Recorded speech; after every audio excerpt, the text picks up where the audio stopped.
Well, it looks like iOS 18.1 is going to be having some sort of an issue with a lot of people. Now, luckily for us, it doesn't really seem to be like this is an issue specifically for, iOS 18.1, like all iPhones. It looks to me that this is an issue specifically for Apple Intelligence. Now, here's the problem that we're kind of having within Apple Intelligence as of this point, right? Now, number one, I think Apple Intelligence was a really cool feature, and I'm really glad Apple went through and basically added this type of feature set in. But specifically within Apple Intelligence, because Apple went through and initiated Apple Intelligence kind of later on within iOS 18, they didn't release it on iOS 18.1. They released it many months into the release cycle of the iPhone 16. I think Apple actually kind of dropped the ball a little bit in what could have been a really successful release of the iPhone 16. Now we're starting to see the sales numbers do well. I think there's reports saying the iPhone 16 is back on track of selling really, really well. But that was also an issue that we were kind of experiencing. And I think that in and of itself was something that Apple could have probably worked a little bit of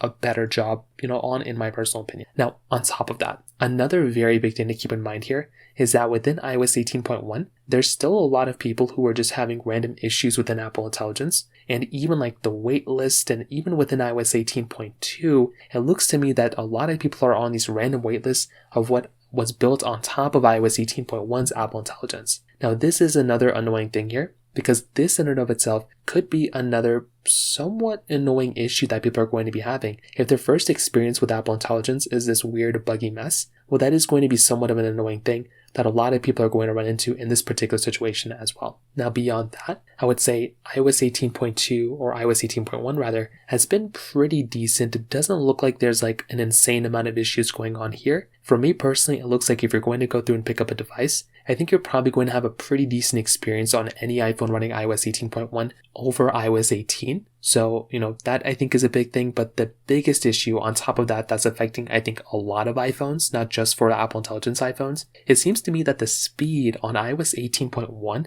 is actually significantly less in terms of a speed comparison compared to iOS 17.7.1. So if you do have an iPhone that's on iOS 17.7.1, that iPhone theoretically could be a better performing device overall than something that's on, iOS 18.1 as of this point. So once again, kind of keep that in mind. That's just one big thing to keep in mind. But overall, those are the issues right now that are on iOS 18.1. If you have any other thoughts or questions, please let me know in the comment section below. Hit the like button, that would mean so much, but definitely hit that subscribe button. More importantly than everything else, I love every single one of you guys. Hopefully I'll catch you guys in the next video. Peace out till then.